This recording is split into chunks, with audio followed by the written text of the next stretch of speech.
시청자 여러분 안녕하십니까? BOA 모닝뉴스입니다. 서울에서 열린 국제 포럼에 참석한 국무부 고위 당국자가 한일 갈등은 동북 간의 미한일 3자 협력을 약화시킨다면서 한일 군사정보보호협정 지소미아 복원을 거듭 강조했습니다. 전 주한미군 사령관도 지소미아 파기는 안보의 핵심 축을 훼손하는 것이라고 지적했습니다. 서울에서 안소영 기자가 보도합니다. 서울에서 열린 세계 지식 포럼에 참석한 마크 네퍼 국무부 동아대 담당 부차관보는 현재 한일 관계에 대해 미국 정부가 깊이 우려하고 있다고 말했습니다. 동북아 평화와 번영, 안보에 대한 공동 목표를 가진 미국과 한국, 일본의 3자 협력을 약화시킨다는 겁니다. 한국 정부의 한일 군사정보보호협정 지소미아 종료 결정에 대해서는 지역 안보를 위해 복원이 필요하다며 미국 정부의 입장을 재확인했습니다. And we certainly hope that Korea will make the decision to return to GSOMU before the deadline, November 22nd. 빈센트 브룩스 전 주한 미군 사령관 역시 지역 안보를 강조했습니다. 특히 한국은 지역 안보와 평화의 핵심 축이며 지소미아 파기는 그 핵심 축을 도려내는 것이라고 지적했습니다. 그러면서 때론 동맹 관계의 굴곡진 시간을 겪어내야 한다면서 지금은 동맹 관계 유지가 위협받고 있다고 말했습니다. There is a desire to change this regional order, to dismantle the alliance structure in such a way that it leaves the U.S. interests disconnected and pressure on those allies, particularly South Korea and Japan. 브룩스 사령관은 이어 비록 공유되는 안보 정보가 제한적이어도 공유 통로를 남겨두는 일이 필요하다며 지소미아 복원 필요성을 강조했습니다. 조셉윤 전 국무부 대북정책특별대표는 지난 1년여 사이 북한의 김정은 위원장은 전혀 포기한 것이 없다고 지적했습니다. 그러면서 오히려 북한은 핵물질만 늘리는 등 외부 상황에 완전하게 적응한 것 같다고 평가했습니다. 서울에서 BOA 뉴스 안소영입니다. 마이크 폼페오 미국 국무장관이 미국 실무회담과 관련해 아직까지 어떠한 만남도 갖지 못했다고 밝혔습니다. 폼페오 장관은 26일 유엔 총회가 열리고 있는 뉴욕에서 기자회견을 통해 북한이 이달 말까지 실무급 회의를 하기를 희망한다고 밝힌 내용을 봤지만 그런 일은 일어나지 않았다면서 아직 어떠한 만남도 없었다고 말했습니다. 이어 미국의 실무협상 준비팀은 언제나 협상을 재개할 준비가 돼 있다며 가까운 시일 내에 스티븐 비건 대북특별대표가 협상팀을 이끌고 협상 시작을 발표할 수 있게 되기를 바란다고 덧붙였습니다. 폼페오 장관은 또 실무협상 재개가 북한과 한국을 비롯해 일본과 중국 등 이웃 국가와 전 세계에 큰 도움이 될 것이라고 생각한다고 밝혔습니다. 북한 김정은 위원장 집권 이후인 2012년부터 2019년까지 유엔에 제출된 대북제재 보고서를 보면 북한의 불법 사치품 수입이 한 번도 빠지지 않았습니다. 값비싼 와인부터 보드카, 고급 차량 벤츠, 롤스로이스 등 김정은과 특권층들을 위한 사치품 수입이 끊이지 않았습니다. 오택성 기자가 전해드립니다. 북한의 불법 사치품 품목에 빠지지 않고 등장하는 것은 단연 값비싼 자동차입니다. 북한은 특히 메르세데스 벤츠 차량을 집중적으로 수입했습니다. 유엔 대북제재위원회 전문가 패널은 북한이 50만 달러에 달하는 메르세데스 마이바흐 S클래스 리무진과 함께 제3국에서 개조한 메르세데스 풀만 리무진 등을 불법 수입했다고 지적했습니다. 북한은 또 최고급 차량인 롤스로이스 팬덤을 들여온 뒤 롤스로이스 고스트까지 수입하려다 2017년 방글라데시 세관에 적발되기도 했습니다. 고급 차량과 함께 빠지지 않는 품목은 술입니다. 북한은 2008년 일본의 사케부터 시작해 2016년과 2017년에는 유럽에서 와인을 집중적으로 수입했고 최근엔 벨라루스와 러시아 등에서 보드카를 대량으로 수입하다 적발됐습니다. 가장 값비싼 사치품은 영국제 요트 프린세스 9호 MI로 전문가 패널은 이 요트의 가격이 400만에서 최대 600만 달러에 이른다고 설명했습니다. 전문가 패널은 피아노와 담배, 노트북 등도 북한이 수입하고 있다고 밝혔습니다. 전문가 패널은 북한의 불법 사치품 수입에 대해서는 기준이 모호해 금지하는 데 어려움이 있다고 설명했습니다. There's always been a major quarrel over the luxurious goods as to how to define them. So every country defines them differently.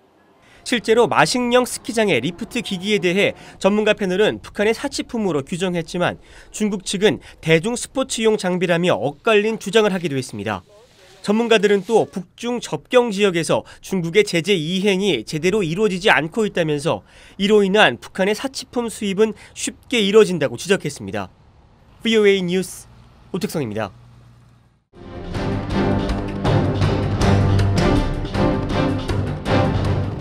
북한이 유엔 결의를 위반하며 아프리카 세네갈에서 불법적으로 외화벌이를 하고 있는 실태 보도해드리고 있습니다.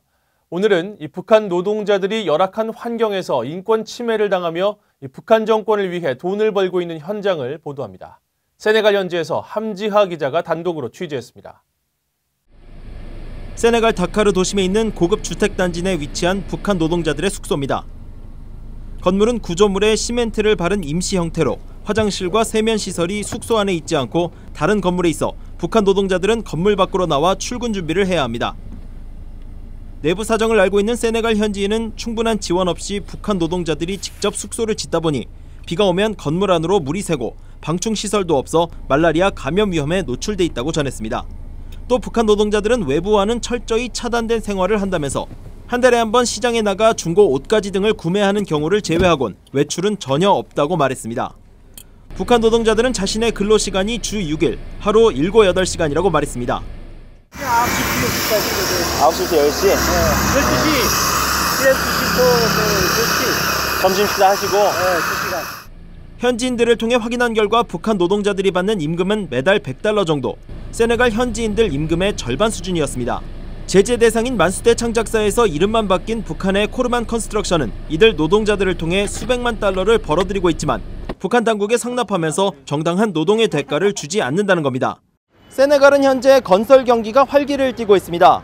이에 맞춰 북한 노동자들도 호텔과 주택 등 여러 건설 프로젝트에 투입되고 있습니다.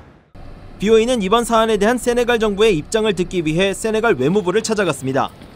그러나 세네갈 정부 측은 대부분 모른다는 입장이었습니다. This is something very totally new that you get informed. Your contact is? 국제사회는 북한 정권이 이렇게 벌어들인 돈을 범죄 자금으로 사용한다고 지적하고 있습니다.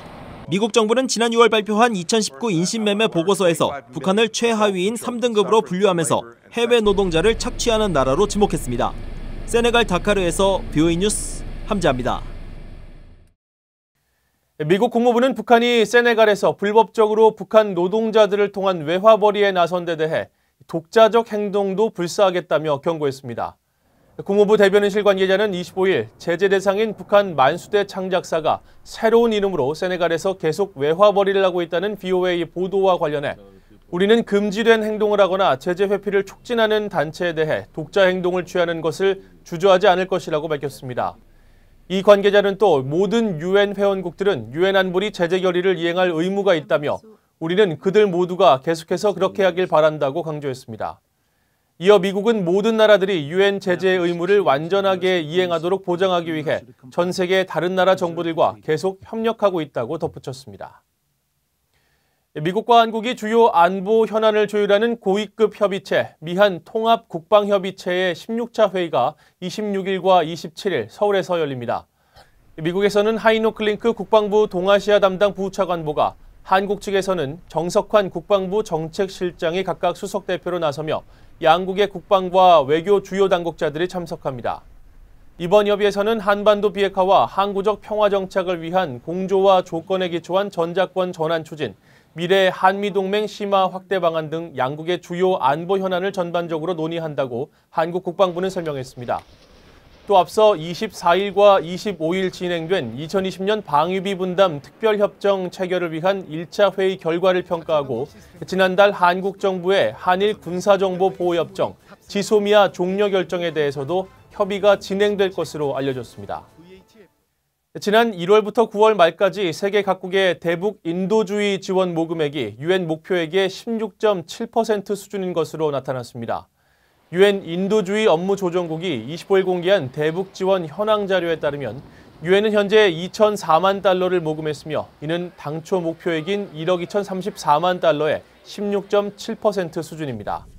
분야별로는 영양 지원이 1,744만 달러로 전체 모금액의 71%였고 식량 안보 지원은 155만 달러로 6.3%, 식수 위생 지원은 141만 달러, 5.8% 수준입니다. 국가별로는 스위스가 가장 많은 783만 달러를 기부했고 한국 450만 달러, 스웨덴과 러시아가 각각 400만 달러를 제공했으며 이들 세 나라의 지원금이 전체의 67%를 차지했습니다. 이상으로 VOA 모닝뉴스를 마칩니다. 시청해주신 여러분 고맙습니다.